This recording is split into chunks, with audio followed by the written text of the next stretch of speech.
Azul Flaounakwith, bonsoir. Merci d'être là pour le 120e café littéraire de l'impondérable. Alors là, aujourd'hui, on va parler de poésie avec mon ami Brahim Sassi, hein, donc, qui publie, mine de rien, son 5e livre. Hein. Donc, il a publié en 2016 Fleur aux épines, en 2017 La chute comblait l'absence, en 2018, Romance inassouvie. En 2019, J'ai trouvé l'amour à Paris. Et il nous revient avec Les vents du Nord. Brahim Sassi, marhaba ici. Ansufi ici. كيعز ربي يوسفنا كوني حرز ربي كنا كتلم de Guinée. C'est pour moi une joie de vous retrouver. C'est à chaque fois très chaleureux et donc c'est un grand moment. Merci pour ton invitation et merci à vous d'être là parce que tu as raison, hein. On ne peut que bien commencer avec un message d'amour et on a tous besoin d'amour, voilà, fait rire. Donc les vents du Nord, une fois n'est pas coutume, il y a un sujet quand même assez exceptionnel dans ce dernier livre, et ben c'est ce fameux virus. Donc, tu as profité du confinement pour écrire. Est-ce que c'est ça? Absolument. Le confinement était pour moi, comme pour beaucoup de créateurs, je l'espère, un moment presque béni. Parce que c'était un retour presque spirituel, un retour vers soi. Et puis, donc, j'avais préparé, j'avais des provisions, j'avais tout préparé. Donc rassurez-vous, je n'allais pas mourir de faim pendant un mois. Et donc c'était un retour vers soi. Et puis avec ça, des quêtes spirituelles et philosophiques. Et donc, et c'est vrai que ce Covid est un des thèmes. C'est un thème, il ne devait pas être dans le livre. J'avais projeté de finir le livre peut-être vers juillet ou août. Mais là, bon, malheureusement, ce virus qui a menacé la planète et qui menace encore la planète et le genre humain en général, et voilà, est tombé comme comme la guillotine. Donc et en même temps, donc il s'arrête de tram في il s'arrête de tram في دونيت مرة il s'arrête de الخوفة في مدانا. Donc il y a beaucoup d'interrogations. Donc je m'interroge sur l'humain, sur l'époque. J'essaye de comprendre ce qui a amené une telle tragédie, même si on dit que dans le temps, l'espèce humaine a connu des drames et des tragédies. Mais à l'époque, à notre époque où la technologie a pris un tel essor, où la science a pris un tel essor, je me suis dit, je n'aurais pas imaginé une telle tragédie, où l'humain s'est retrouvé confronté à ses limites. Voilà. Et donc j'ai essayé de m'interroger et parfois d'essayer de saisir des réponses fugitives, mais j'essaie quand même de saisir une étincelle par-ci, par-là, même dans la nuit profonde. Tout à fait. Donc, effectivement, tu as consacré plusieurs poèmes à ce thème. Tout à fait. Mais pour le traiter parfois de manière un peu différente. Oui. Par exemple, des fois, tu suggères que il y a un peu, quelque part, des forces du mal qui voudraient faire du mal et peut-être même uniquement pour gagner de l'argent. Oui, malheureusement, voilà. Oui, j'ai repensé au veau d'or. Voilà, le veau d'or, voilà. On oublie Dieu et on oublie et on croit qu'on peut tout faire, mais l'univers, voilà. L'équilibre de la Terre participe à l'équilibre de l'univers. Voilà.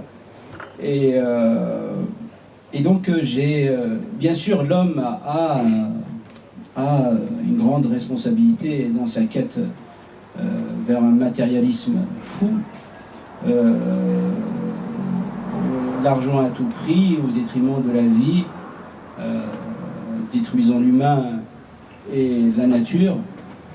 Donc, oui, l'homme est en grande partie responsable de ce qui se passe.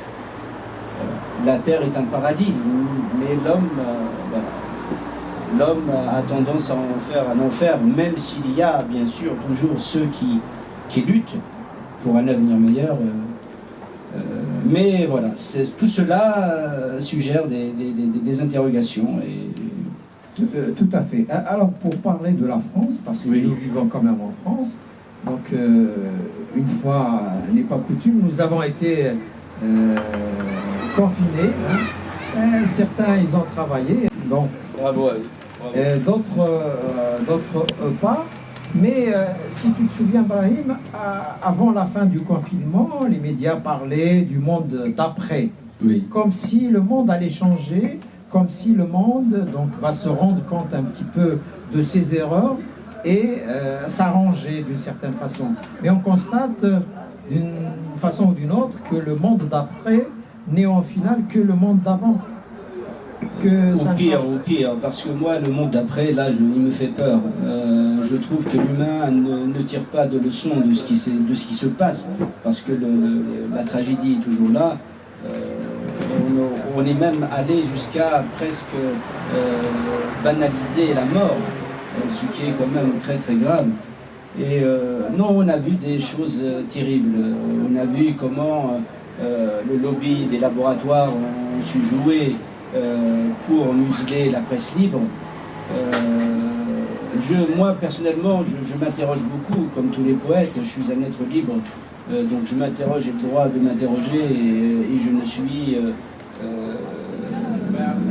je suis totalement libre. Et donc, ce que j'ai vu m'a quand même glacé le sang, et le monde avait tendance à parler d'une seule voix. Voilà, donc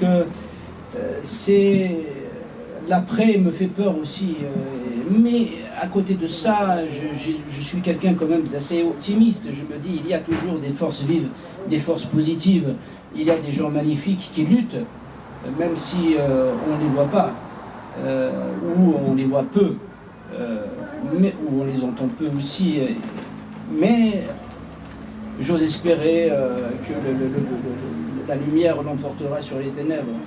Eh bien, on peut l'espérer avec toi. Merci. Je me permets de lire un de tes poèmes. Avec grande joie. Pour que nos amis se fassent une petite idée de ce qu'il y a dans ce 5e livre. Alors, j'ai choisi un poème où tu dis « Apprenons de nos échecs. Celui qui a de la beauté en lui, il sort de la nuit. Il voit le bien partout. Quels que soient les agissements des fous. La laideur aussi est présente. Dans certains cœurs, elle dresse des tentes. Il y a ceux qui la laissent s'installer. Il y a ceux qui ne la laissent pas s'approcher.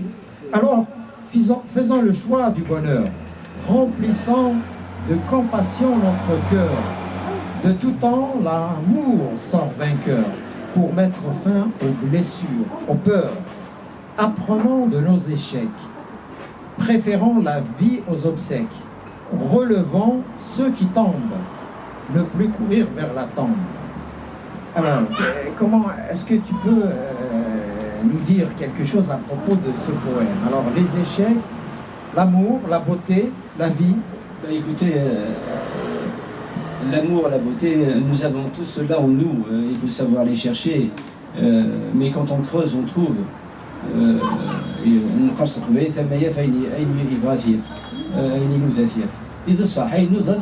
Ce que tu cherches, tu peux trouver. Si tu cherches la laideur, bah, tu la trouveras. Si tu cherches la beauté, tu la trouveras aussi.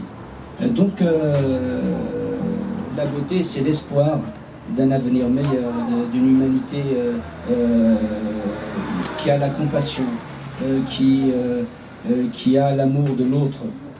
Malheureusement, nous vivons une époque qui est qui est trouble et on voit, on parle beaucoup, là je parle de tombe, oui, on parle de la mort, on parle plus de la mort que de la vie, voilà. Parce que même s'il y a beaucoup de... La mort est présente un peu partout, mais la vie aussi. Et la vie, on devrait beaucoup plus parler de la vie que de la mort. Mais voilà, paraît-il, certains spécialistes éclairés par les forces des ténèbres, si on peut dire ainsi, nous disent, enfin, des spécialistes qui sont en vogue, que ce soit dans tous les domaines, que ce soit l'économie, sont ceux qu'on voit souvent dans certains médias préfabriqués, et que ce soit dans le domaine philosophique ou sociologique ou l'économie, parce que maintenant malheureusement on voit même des économistes parler de sujets de société alors que des sociologues de renommée internationale sont là. Normalement les universités sont là, on devrait aller interroger des sociologues, c'est leur domaine. Mais tellement on est dans l'information spectacle où le mensonge a cours, voilà, et donc voilà, on brouille toutes les pistes, on essaye de fuir la vérité, le mensonge est partout, mais la vie, elle est là, et elle est partout, et elle sort vainqueur, voilà. Parce que moi je pense que les forces de l'univers aident la vie. Nous faisons partie de l'univers, la Terre est un grain de sable dans l'espace infini, et donc il y a toujours des forces positives. L'être humain a toutes ces forces en lui, et il a l'univers en lui. Maintenant, après, il a le libre arbitre. Donc on peut parler du destin, du Mektoub, mais le libre arbitre est là. C'est-à-dire, on peut faire le choix. C'est-à-dire, on fait le choix on fait le choix d'être heureux. Si vous voulez être heureux, vous pouvez l'être. Voilà, il faut le vouloir. On fait le choix. Voilà. Faisons ce choix et soyons heureux, au moins ce soir. Merci. En tout cas, c'est ce que je vous souhaite à tous et c'est ce que je souhaite à toute l'humanité. Et il y a d'autres thèmes dans ce livre. Hein. Donc, pour résumer un petit peu, il y a les blessures de l'amour, et toi, tu es le champion des blessures de l'amour. Merci. Voilà. Tous les poètes rigolent parce qu'eux aussi ils connaissent un bout. Voilà. Et il y a Paris. Il y a Paris. Paris est présent dans ce livre. Et je sais que tu habites Paris depuis maintenant plus de 40 ans, n'est-ce pas? Alors, entre Brahim Sassi et Paris, quelle histoire y a-t-il? C'est une longue histoire, hein. C'est familial. Mon grand-père est arrivé à Paris, on peut dire, je crois qu'il est arrivé à Marseille vers 1912. Après, il est monté sur Paris. Après, il y a eu mon grand-père, après mon père qui est décédé récemment, en paix à son âme. Et mon père adorait me raconter Paris, surtout le Paris des années 50 et des années 60. Donc Paris fait partie de notre histoire. Et je me souviens, papa, paix à son âme, tout le temps il me parlait de Paris. Et pourtant, Paris, ça n'a pas toujours été la paix et le bonheur. Il a beaucoup souffert à Paris. Il a lutté pour la liberté et la dignité de l'Algérie. Et malgré tout, Paris reste pour lui une ville. Il restait pour lui une ville de lumière, comme elle l'était pour mon grand-père et comme elle l'est pour moi. Et j'aime cette ville profondément. Et j'aime aussi la langue française. En fait, il y a deux langues. D'ailleurs, si vous pouvez remarquer que souvent je suis dans un bilinguisme, c'est parce qu'en fait, j'ai les deux cultures et donc je vis avec. Donc, même parfois, dans mes pensées, il y a une pensée qui vient en français, une pensée qui vient en kabyle. Donc, je vis parfaitement en équilibre avec ces deux langues. Très bien. Et il y a un autre sujet, oui. Et donc c'est un sujet que tu avais déjà abordé dans les autres livres. Alors c'est l'Algérie, c'est la Kabylie, Et c'est cette quête de liberté, de dignité que tu encourages, que tu as encouragé bien avant ce qui se passe depuis une année en Algérie, n'est-ce pas? Oui, bien sûr. L'Algérie coule dans mes veines comme Paris coule dans mes veines. Mais l'Algérie, c'est le pays des ancêtres. La Kabylie. Donc, mon souhait, c'est une démocratisation de l'Algérie, mais ce n'est pas une chose simple.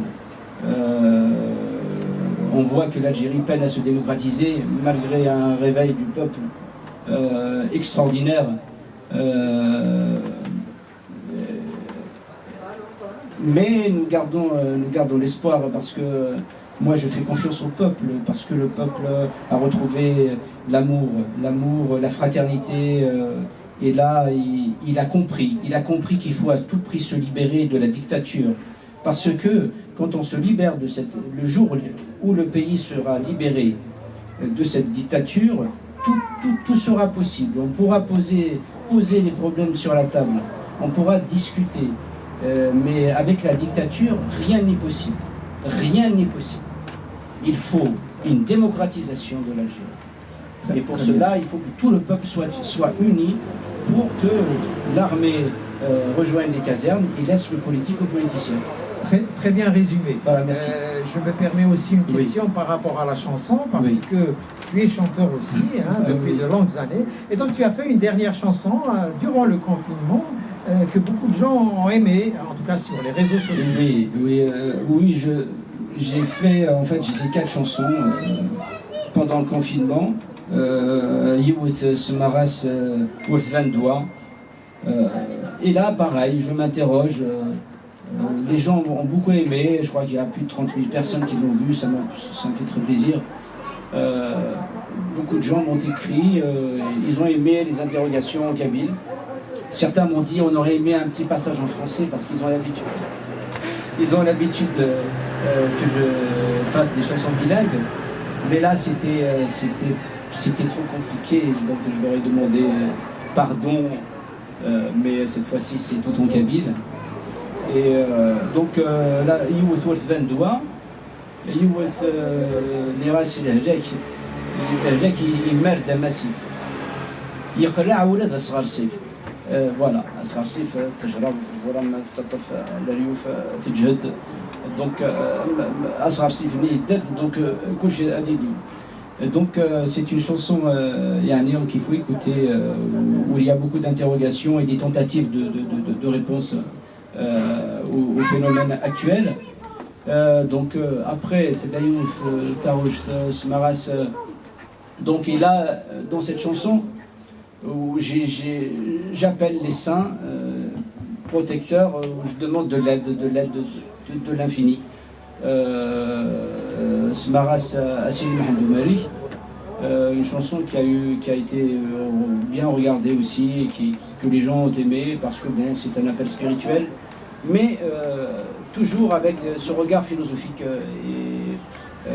voilà, c'est-à-dire toujours avec ce regard qui interpelle la responsabilité de l'humain. Voilà. Et la 4e chanson, pareil, c'est une chanson où il y a une dimension spirituelle. Awi des eaux l'anfjal, voilà, anfarfar. Toujours cette volonté de liberté, cette quête de liberté.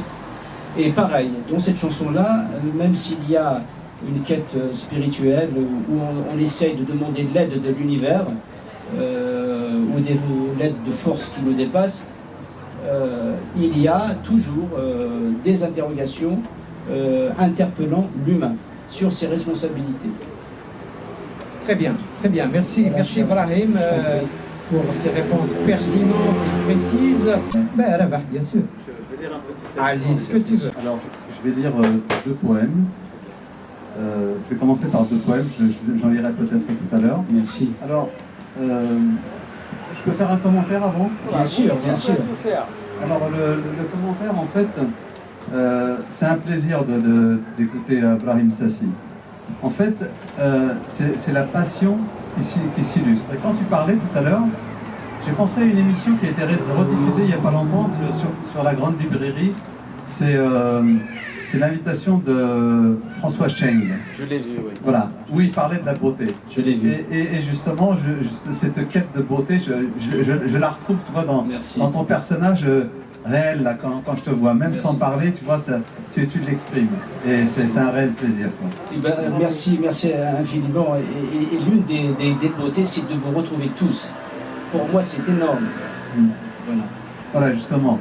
En toi, justement, tu as justement cette beauté, mais que tu partages la beauté et avec les autres, quoi. Tu la gardes pas pour toi. Tout à fait, merci. Voilà. Alors, donc, il y a plusieurs thèmes. L'un des thèmes, justement, c'est cette appartenance que nous avons, nous, de vivre sur deux rives. Sur deux rives, continuellement, nous avons sans passeport, nous passons de l'un à l'autre, au niveau de nos pensées, de notre spiritualité, de notre vie, de notre quotidien. Et c'est des choses qu'on ne maîtrise pas, qui sont fines, qui nous emmènent parfois, on ne s'en rend pas compte en regardant un paysage parisien ou autre. Alors, l'esprit à Paris, cœur en Kabylie. Je sème des poèmes que le vent emporte. Les cœurs saints ouvriront leurs portes. Ils reconnaîtront les battements d'ailes qui interpellent, qui vient du ciel. Si l'esprit est à Paris, le cœur est souvent en Kabylie. Dans ce village fier, où j'aimais m'asseoir sur la colline Thésir, contemplant un lac Fadou, me ressourcer en paix. Tiflis et Toumali, mon village natal, mes pensées. Quand j'écris en français, je pense souvent en kabyle. Je pense aussi parfois en français quand j'écris en kabyle. Quand je marche dans Paris, j'entends souvent l'appel des ancêtres. On se dit toujours, je rentre demain, peut-être. Le souffle qui nous anime a besoin des racines pour ne pas finir comme un arbre creux que la foudre calcine.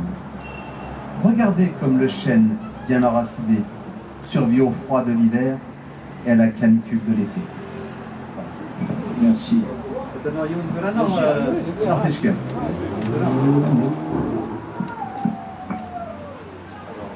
essayer de rester dans le thème.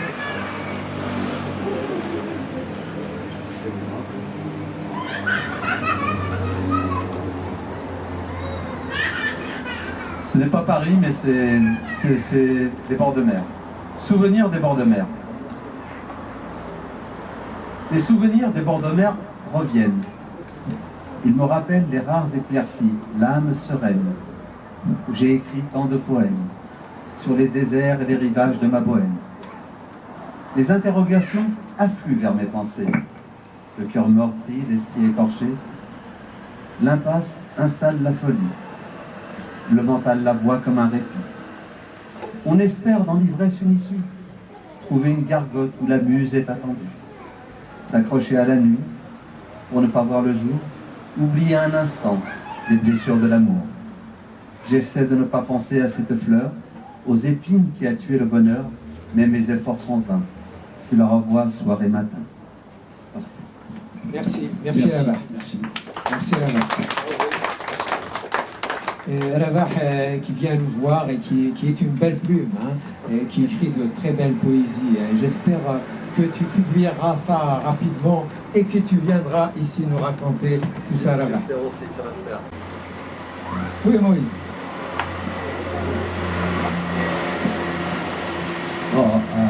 Salam alaikum, bienvenue. Je voulais juste, parce que j'ai lu quelques poèmes à postuler sur le dernier livre, et je voulais être sincère avec toi. Oui. Franchement, bravo pour ce Merci.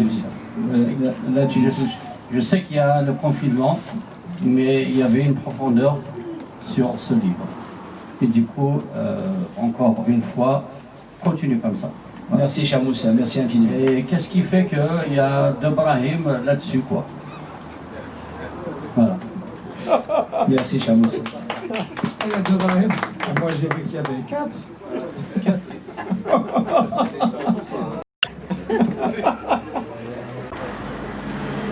Oui. Vous voulez parler? Oui, allez-y, allez-y, monsieur, pas de souci. Azul. Azul. Ouais. Ibrahim Youssane en 2002. Donc, تموسني تقديم تموسني تجمعات تموسني تليلي. Pourquoi? Parce que انت قداش عم كيسقانتونا ديال الحضور السكويين السكوية غاف جديد السكوية غاف comme on appelle ça sur le flambeau de la culture berbère. Et انت كتبان غادي نكونيها سامعينك من الكل en même temps نكون سجيها لنا الا قصنا رزال سجيها لنا لاغن سنفك القيمة ينس الكوين يقدش دونك ما كدعنا غير ماني واحد كي غنهضريو وكاين وقت قاعد شو تخدمات باسكو زرير شو هاد الخدمات غير شو تخدمات وسلي غاكي الهضره كي دي زيكسبرسيون السا صافي الكونفينمون يتفانا افيكتيفمون ورجال غنزار نسلم المغافر كاين السمحيه الغيبانه تنقرات السا الفرحه روحها باش كي يتفكر السيول نسلام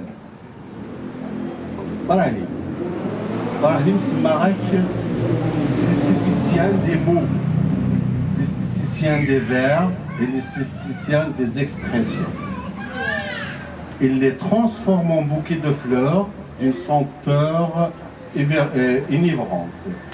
Ibrahim, ton métier, c'est la passion, c'est la philosophie du beau.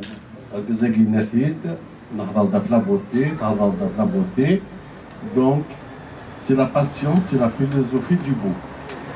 Et le bon, en général, il est en art. Brahim l'artiste, Brahim l'écrivain, Brahim le poète, Brahim le beau, dans sa nature, dans son art et dans ses œuvres, écrites ou orales.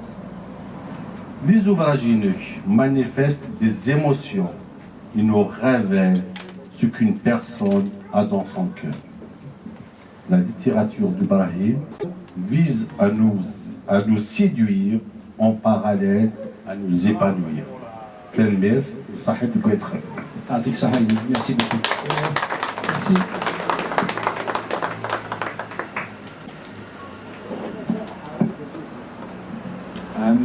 C'est difficile de passer derrière des compliments si... Rachid, tout est permis. Alors, ce que je veux juste dire, est-ce qu'après les vents du Nord, on aura les vents du Sud?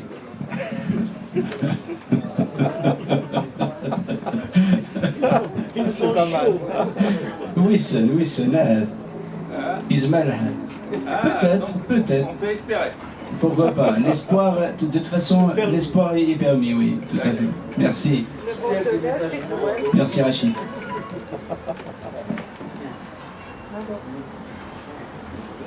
Oui, là-bas, bien sûr.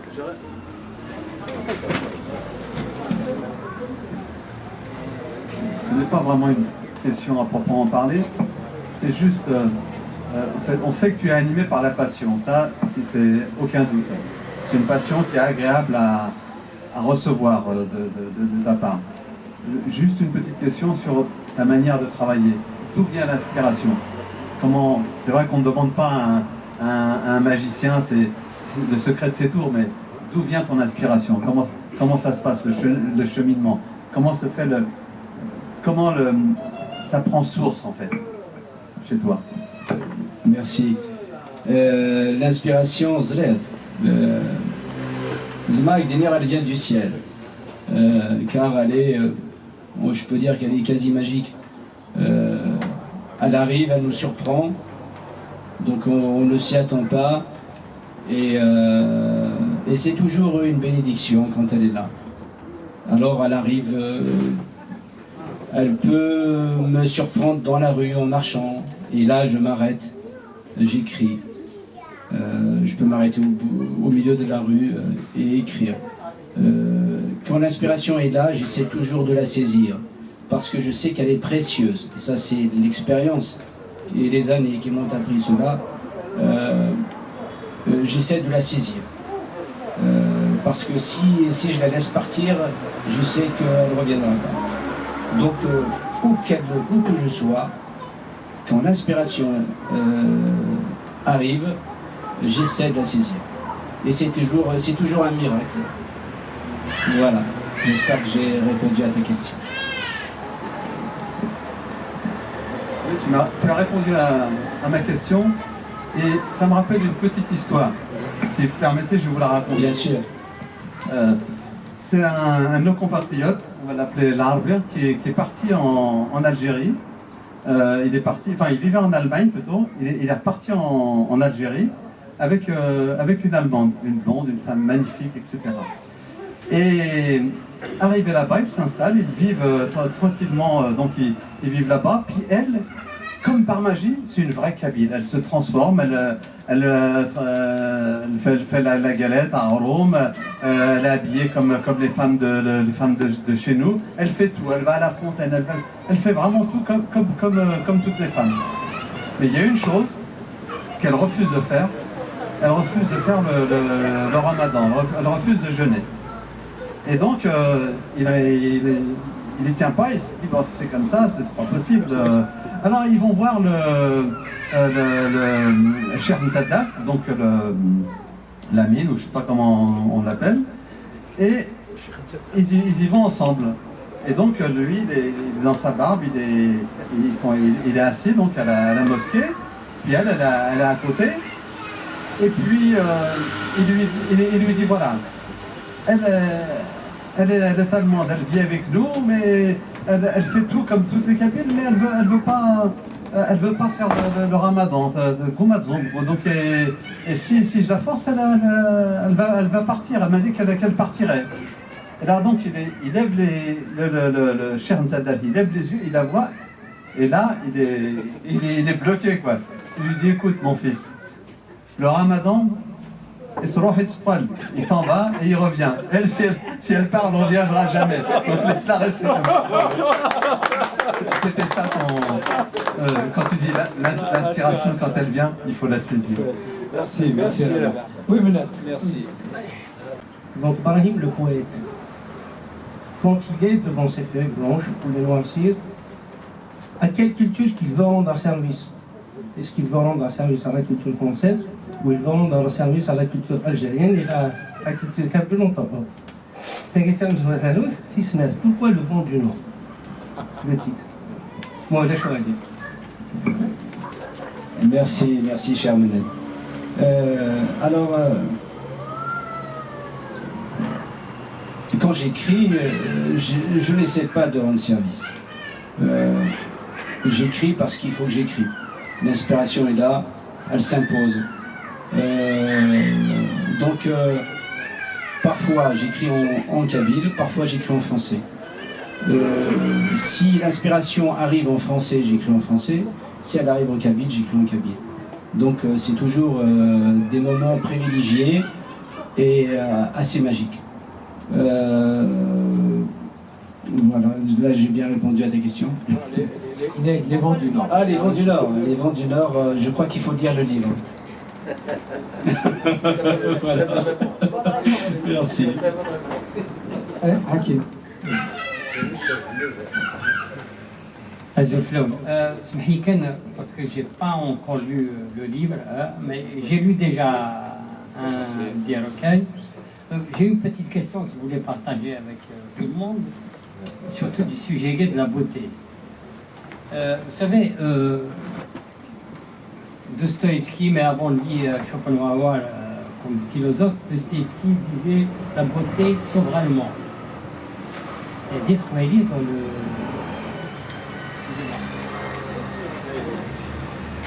Disraeli, enfin, dans la chanson et dans la poésie, puisque vous êtes poète et puis vous êtes aussi musicien, on s'intéresse un petit peu plus ou moins à la beauté. Hein.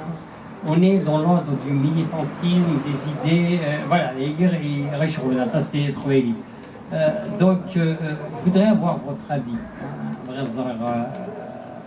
extrêmement la beauté. Est-ce que justement la beauté du verbe, la beauté de la musique et puis toutes ces sensations, non, plutôt tu es dans l'ordinaire du cabi que nous sommes tous. Voilà, c'est la thématique, c'est l'idée, puis c'est l'engagement. Voilà, parce que tu feras la question par rapport au livre. Voilà. Merci. La beauté, nous l'avons tous en nous. نساعدك في الذين خاصو إذا كنت نزل على ما نوذن زمان نتفهم. Même si l'époque, le monde nous fait oublier cela, parce que le monde est plus dans la nuit. Mais la beauté, elle est là. Et la lumière aussi. Donc, la beauté est là, même dans le militantisme aussi. Donc, ce sont des humains. Donc, elle est partout, elle est là aussi. Après, il y a des combats, mais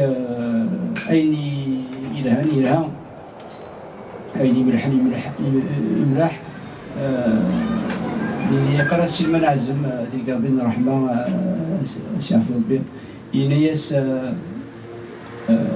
قبلك بدي نوال انا ما يعدك غرب هادي تبان يصفى مزيد نكي هكا نبوت شي طو حزر كمنزا وقبل دي نوال نسعرض يوكل هذه اليوم يشعل صحيح. Merci. Je vais dire un petit texte. Oui, vas-y. Je peins avec ma plume. Je peins avec ma plume sans pinceau. L'éclaircie se cache souvent derrière les mots. Les couleurs sombres conviennent mieux au tableau. Mais l'œil du cœur voit partout le beau. Mon poème reste libre quand tout semble s'incliner. Esclave d'un monde insatiable, insatisfait, qui ne se sent pas vivre s'il ne s'abîme, qui penche de plus en plus vers l'abîme. La vermine ronge la plupart avec une violence rare. Quand l'extérieur semble rayonnant, l'intérieur, c'est souvent le mauvais temps. L'homme est un grain de poussière dans le vent. Dans l'immensité, il est insignifiant. Dans sa folie, il se détruit avec zèle, pour ensuite espérer l'aide du ciel. Merci. Merci Alain.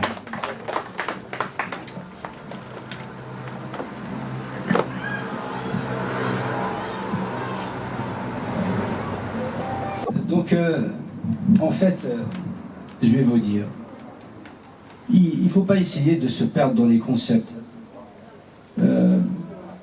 Il faut rester dans la simplicité. La beauté, j'ai dit que nous l'avons tous en nous, mais ceux qui ne la perçoivent pas, c'est triste pour eux. Mais ils peuvent la retrouver s'ils regardent autour d'eux. Donc, je n'ai pas de définition particulière à donner.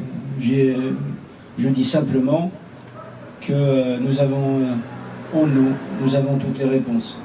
Celui qui ne sait pas ce que c'est que les ténèbres, eh ben, il n'a qu'à sortir par une nuit noire, sans lumière.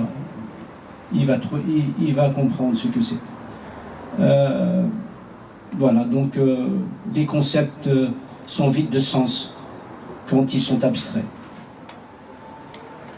Voilà, moi je suis dans la vie et je donne l'importance à l'humain, quel qu'il soit, quel que soit son niveau. Parce que l'humain c'est l'univers. Et puis voilà, il y a la beauté, il y a aussi l'amour. Je crois que quand on a de l'amour en soi, Nous l'avons tous, mais certains le perdent. On peut le retrouver si on le veut. Celui qui cherche peut le trouver. Et quand on a de l'amour, je crois on évite de se poser des questions vides de sens. On essaie de propager autour de nous. Voilà, j'espère que... وين حسين؟ المسلسل سمح كان هذا ضربه في لابوكاب لامور. وي. اسك تمورينك الصوميت ناس القبيلي تسوى شي كاين شوال. لامور يوار فضل في اون بلوس. كي تسوى لك شي كاين فيزيون تسوى لك كابيل دونك تنشد في فرنسا. الصوميت باش كتفهم من روميان. C'est simplement une vision humaine. C'est une vision qui n'a pas de, elle a pas de langue. Donc elle est humaine, elle est universelle. Je parle de ce qu'il y a de meilleur en l'être humain. Et nous avons tous ça en nous, même si certains ne le voient pas, mais en cherchant un peu, on peut le voir en tout cas.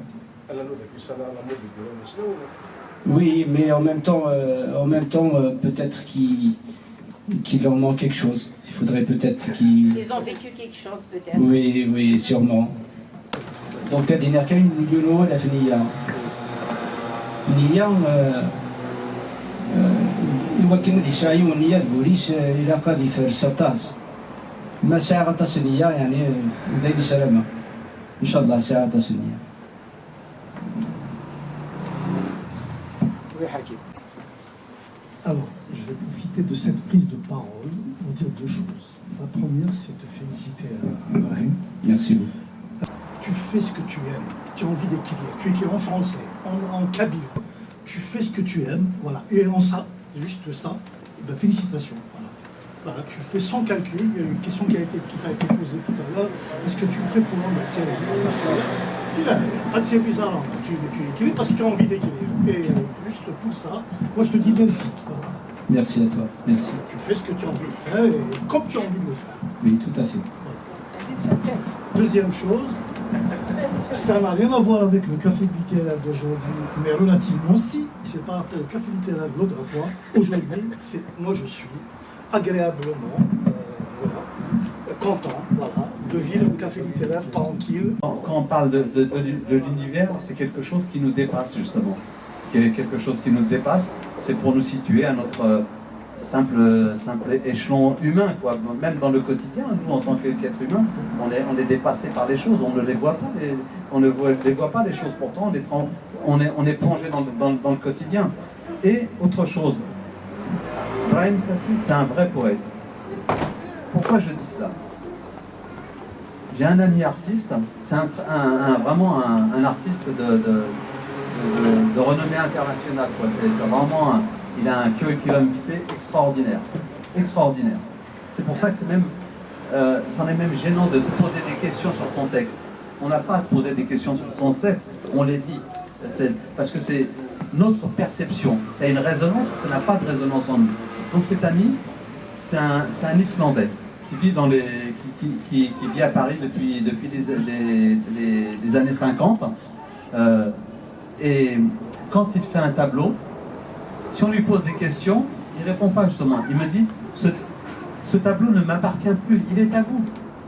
C'est la même chose avec Meglat. On lui demande, on lui a déjà posé des questions sur ses chansons. Il dit, moi, vous l'entendez comme vous voulez. Moi, je l'ai fait, maintenant, ça a une résonance. Et c'est quelque chose qui nous accompagne.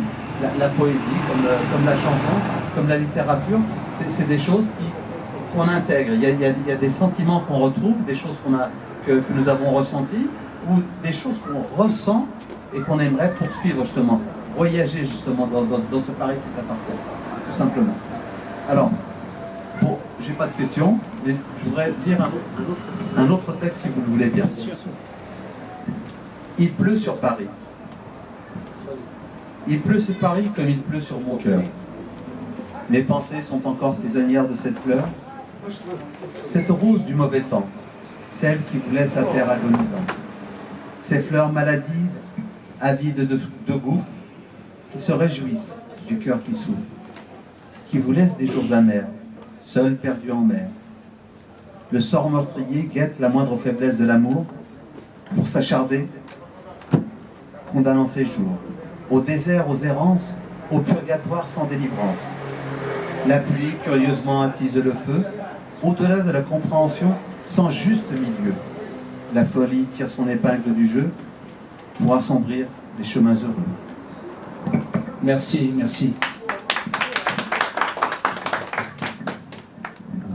Juste pour revenir à l'artiste qui ne veut pas répondre aux questions sur son œuvre. En fait, je comprends très bien cela, puisque l'art se suffit à lui-même. Et le créateur n'a absolument pas à se justifier.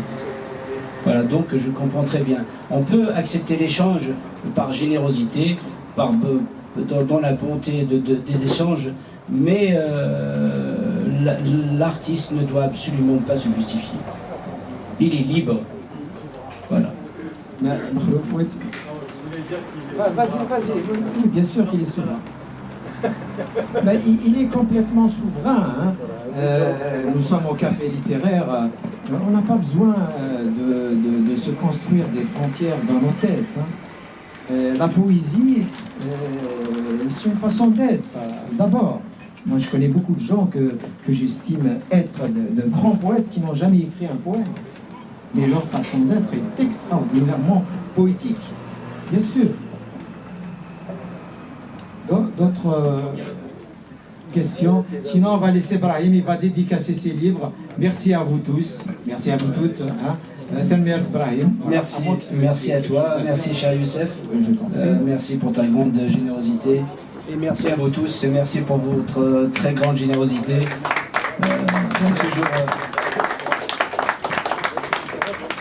C'est toujours une joie, une grande joie de vous retrouver.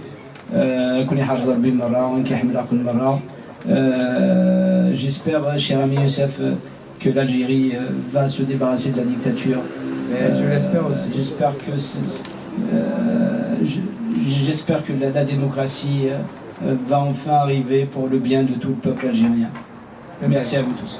Les livres sont là pour la dédicace et pour continuer la discussion autour d'un verre pour ceux qui veulent.